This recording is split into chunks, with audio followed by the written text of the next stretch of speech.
Thanks for listening to the Grace First podcast. If you want to know more about us, head on over to GraceFirst.church. Or if you're in the Wichita area, come visit us. Sundays at 10:15. Guess who forgot to read the scripture earlier? It's usually me if somebody forgot, just putting that out there. Anyway, so today I'm going to be preaching from Proverbs. And to give you a little context, usually when we preach here, we like to go verse by verse, one thing at a time, and that's usually appropriate. You always want to know the context of the original audience, the original author, the original language, the original culture, and you need to know the story all together. However, the Proverbs are not completely written that way. The Proverbs is a collection of wise sayings and good advice that God has left for us from people long ago. And they're not necessarily arranged in a way we would arrange them, right? We would want them by like a topic, right? And they're not arranged the way we would think they should be arranged. And so today I've collected all the Proverbs, not all of them, but a lot of them where it talks about friendship. So just keep that in mind. So this year, the Surgeon General of the U.S. declared a public health crisis. Has nothing to do with COVID, I promise. One that puts you at more risk of disease and death than 15 cigarettes a day, 6 drinks of alcohol a day. It increases the risk of diabetes, hypertension, infectious diseases, depression, arthritis, and anxiety. And that is loneliness. One 2010 study said that social isolation is arguably the strongest and most reliable predictor of suicidal ideation attempts and lethal suicidal behavior, regardless of age, nationality, and the severity of their depression. There are many reasons for this, and we always like to blame the newest thing. We're like, it's social media, but I think we know better than that. Social media just exacerbated all of our problems and made them more front and center. It did not cause this problem. As a matter of fact, one researcher who studied it since the 80s said this has been a steady increase since long before social media was a thing. As a matter of fact, the survey on American life says in 1990 that 3% of Americans had 0 close friends. You know, the kind of friend you can be completely emotionally honest with, the person you go to when the chips are down. And in 2021, that had raised to 12. That's a 4 times increase. I think one of the reasons for this, and there's always many, is that we as a culture give friendship a small status. However, when we look at the Bible, it gives friendship a supreme status. Next, we see that we are friends with a good God, and that friendship in the Bible has unparalleled uniqueness, and that it gives us a directional determination. So, a bunch of alliterations. I tried real hard, y'all. That first, we give friendship a small status, but the Bible gives friendship a supreme status. Next, we are friends with a good God, and that friendship has unparalleled uniqueness, and that it gives us a directional determination. Let me ask you something, and I want you to raise your hands. How many of you have ever heard a single friendship sermon that you can remember? Just one. I count maybe 3 hands. Yikes. I was hoping there'd be more. For me, I can remember one. Mostly because the sermon took the passage out of context, and Krista and I were there and we were fuming. We're like, this passage is not about friendship. Not a good reason to remember it. But I've heard more sermons about tongues or transgenderism or even deacons and homosexuality. And to be honest, I think friendship is spoken of the same, if not more, than all those topics. So it's kind of strange that we don't talk about it. But we as a culture don't really talk about it. In the book, The Four Loves, the great Christian writer C.S. Lewis says that as far as our types of relationships go, we view friendship as very far from the main course in life's banquet. It's more like the bread you crumble unconsciously during a long dinner. It's one of the etc. Or if you're going to a New Year's party tonight, it's like the chips and salsa. You're just going to sit there eating while someone's telling you some long story and you forgot you're eating it and you're like, oh no, I ate like 1,000 chips and I feel terrible, right? It's like that. That's kind of how we talk about friendship. But in a friendship, we stand side by side, whereas in our romantic relationships, we stand face to face. In our romantic relationships, we have to talk about it a lot, right? You say, I love you, you're so great. No, you're so great, right? That's part of it. If you're not doing that, you're missing out on one of the great parts of romance. But in a friendship, you don't really talk about the friendship, you talk about everything else. He also says that in a sense, and not in a bad way, it's the least instinctive, organic, biological, gregarious, and necessary. It has the least commerce with our nerves. There's nothing throaty about it. Nothing that quickens the pulse or turns you red and pale. And yet, it's the only love we choose freely without any biological ties. And so in ancient and medieval times, that made it really special. It was like a crown of life, because without romantic love, none of us would have been born. And without family affection, none of us would have been raised. Right? So we don't talk about it because we don't really feel it in the same way. Right? How many songs and movies and things can you think that are friendship? I'm not talking about love and friendship. Those go together quite nicely. I'm just talking about friendship. Tim Keller pointed this out, and I thought it was great. The only one he could think of was Lord of the Rings. And actually, in the book version, right, the romance between Aragorn and, I can never say her name right, his romantic partner, Arwen, thank you. I knew I was going to slip up when I got up here. Right? It's kind of front and center in the movies, right? They give it this special attention, but in the book it's in the appendices. It's hidden away in the back. Because Tolkien wanted one of the main themes not to be romance, but friendship. Ralph Waldo Emerson said that a friend is the masterpiece of nature. I heard one author named Lorraine Smith Pangler, who summed up Aristotle, very hard to do.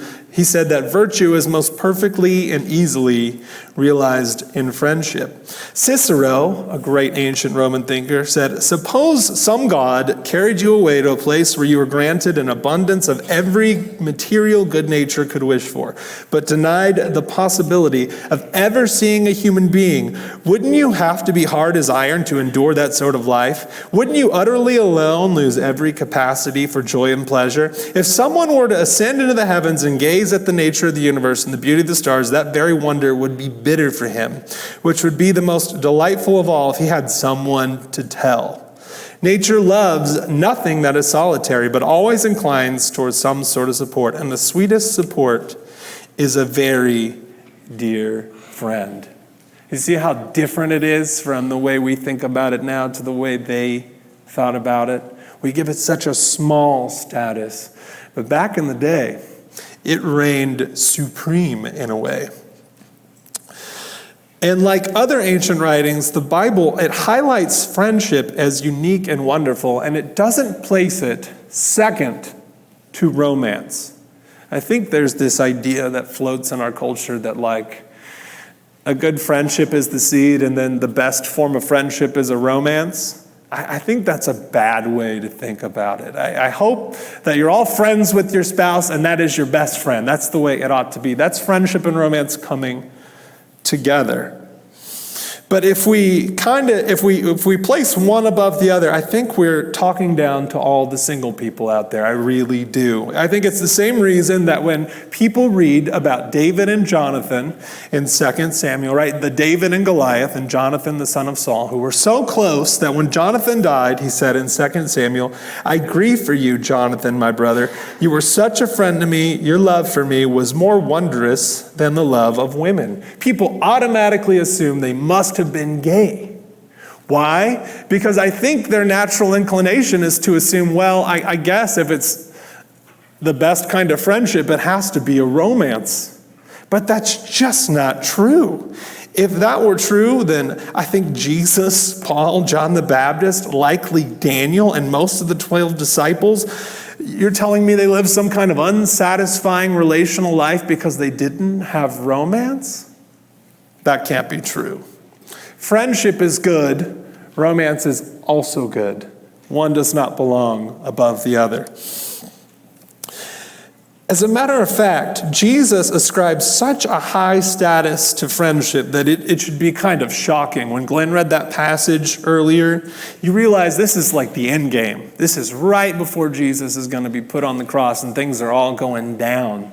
You're telling me, after the better part of hanging out with somebody 24/7 for 3 years, now we're friends. Can you imagine that? Some of you, we've been around the country together. We've all done all kinds of things. Imagine if I turn to you and I'm like, but now we're friends. Right? That'd be weird. But Jesus ascribes such a high status to friendship that he says, no. Now we're friends. And what's so unique about our friendship with God is that he is above us, and yet he's inviting us in to an intimate, personal friendship. Being a friend with God is such a wonderful, good, and special thing that in Scripture, before this, it had only been ascribed to Abraham. Father Abraham had many sons. It's the only time we see is always like Abraham, friend of God. But now he invites his disciples, and I think he is inviting you, that he extends that same invitation to all of us. That if you are one of his disciples and you keep his commands, you are his friend. There's a lot to think of on that point alone, but I'm going to move on. Tim Keller, I love that he pointed this out as well. When you read Genesis, everything's good in the beginning, right? God does this and it's good. He does this and it's good. He does this and it's good. But there's always that one part where it's not good. He says, it is not good for man to be alone. I'll make a helper suitable for him, right? Everything was perfect. There was no sin. And yet Adam was missing something. He was missing somebody else. It's like the only problem in our life that wasn't necessarily caused by sin, right? There's no sin here. God's making a point. Your only relationship can't just be with him. It has to be with other people. We're designed that way. That's the point he's making. The Bible also gives friendship it points out the uniqueness of friendship. Proverbs 17:17 says, a friend loves at all times, and a brother is born for a difficult time. It's easy to read that and think, okay, well, I guess my siblings cause all my problems, right? They're born to cause all my problems. I'm sure some of you feel that way anyway. But that's not what he's talking about, the author. What he's saying is a friend, they're always there for you, but a brother has to be there for you when times are tough, right? For your brothers and sisters, if you're close, if you're lucky enough, they will be there for you when times are tough. They kind of have to be. That's their role. But a friend chooses to be. There are no blood ties, nothing holding you together. Your friends have chosen you. Now that is a special kind of love. That is the kind of love, again, when you look back to John 15, that God is extending to us. It's such a special sweetness that if I were to think about all the people who have helped me move, something I hate doing that I've done 1,000 times, I feel like I'm drowning in friendship. And not only that, right, it says a friend loves at all times, that they're there for you always. Not just when times are good or times are bad, but all the time. Proverbs 27:9-10 says, oil and incense, they bring joy to the heart, and the sweetness of a friend is better than self-counsel. In other words, oil and incense are great, but but a friendship is better than trying to help yourself. If I were to replace oil and incense with something that gives me a lot of joy, it'd be ice cream. Come on. I eat a lot of ice cream. Our fridge is always full of it. I'm practically addicted. And when I've had a bad day, man, a bowl of ice cream, perfect. But no, nothing beats the sweetness of a friend. I tell you, any sweetness or kindness a friend has shown to me is much, much better than any ice cream I've ever had. I mean, I'll never forget, in college, I was poor like every college kid, right? I was living below the poverty line, working 3 jobs, all that fun, sad stuff. Didn't really have a kitchen. And there came a point where I don't remember what happened, but my money was gone. I was probably an idiot, but my money was gone. And I came to a friend and I was like, hey, this is really embarrassing. Like, I don't have any money for food. Could you pray for me? And I didn't want to tell people that. It's kind of shameful. And he prayed for me, but not only that, later on, he's like, hey, I'm taking you out to eat. And we went and we got some Subway, right? And it filled me up. And no, Subway is not the primo best meal, but I will never forget the love that he showed for me and just trying to help me. He was actually over here. He lives in Texas not that long ago. And I told him that story, and he had no memory of it. I was like, bro, this was a big moment for me. You took me to Subway. He's like, yeah. But for me, right, it was such a sweet, warm, special moment that it holds a special place in my heart. And I feel like I'm lucky enough to have many more. Next, we see in the Proverbs that our friends determine our direction. This is a long proverb, but Proverbs 1, 10 through 19 says, my son, if sinful men entice you, do not give in to them. If they say, come along with us, let's lie in wait for innocent blood, let's ambush some harmless soul, let's swallow them alive like the grave, and whole like those who go down to the pit. We will get all sorts of valuable things and fill our houses with plunder. Cast lots with us. We will share the loot. My son, do not go along with them. Do not set foot on their paths, for their feet rush into evil. They are swift to shed blood. How useless to spread a net where every bird can see it. These men lie in wait for their own blood. They ambush only themselves. Such are the paths of all who go after ill-gotten gain. It takes away the life of those who get it.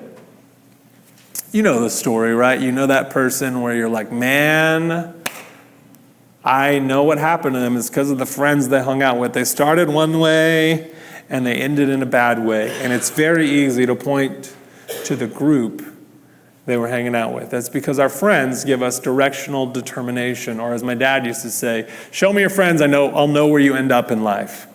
My dad was a youth pastor, and now he's a senior pastor. He was a youth pastor for 20 some odd years, and he went to countless funerals. And every time he came back, he gave us that exact same speech. It was almost always, sometimes a freak accident, but I can't tell you the number of times he said, that kid died because he was dumb, and his friends were dumb.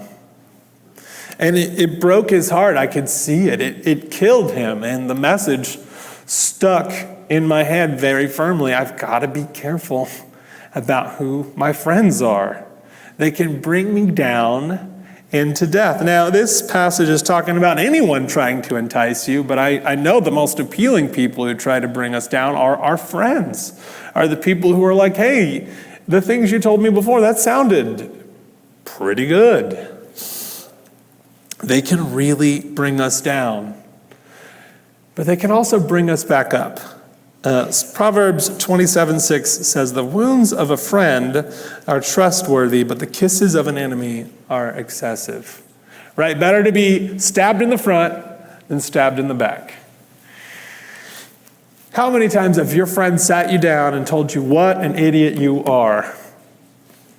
If you do, if that's happened to you, you have great friends. That's what this verse is saying. If your friends have sat you down and said, listen, change course, pal.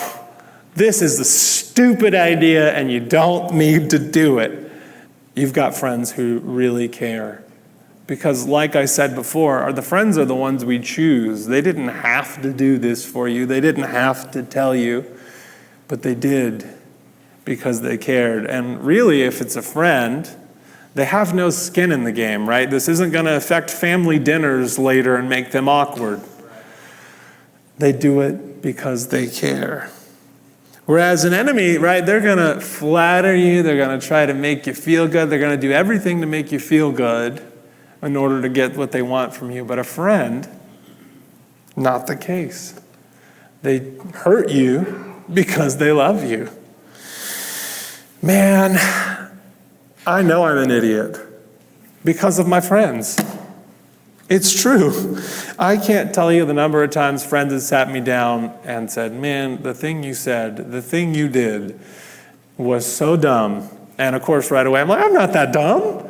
And then later, thankfully, I realized, yeah, I'm dumber. Right? The people I've hurt, the things I've done. And I hope you have the same. So in review, right, we give friendship a small status. Our culture, we tend to push it down and call it secondary to romance, that it's other. We don't really talk about it. But the Bible gives friendship a supreme status. It thinks of it very highly, so much so that we are friends with a good God. Right? He has invited us in. He wants to be your friend.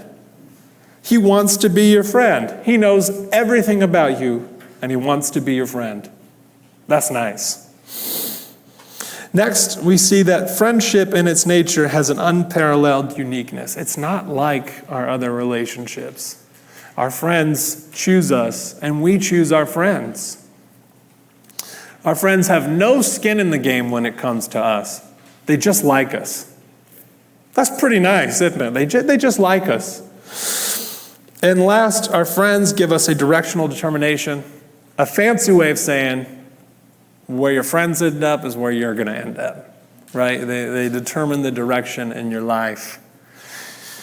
Friendship is something we need to keep talking about. We need to keep thinking about. It's far more important than the value we as a culture have given it. But as always, Scripture points us right back into seeing it how we ought to see it, and to thinking about it how we ought to think about it. So let me encourage you, read through the Proverbs.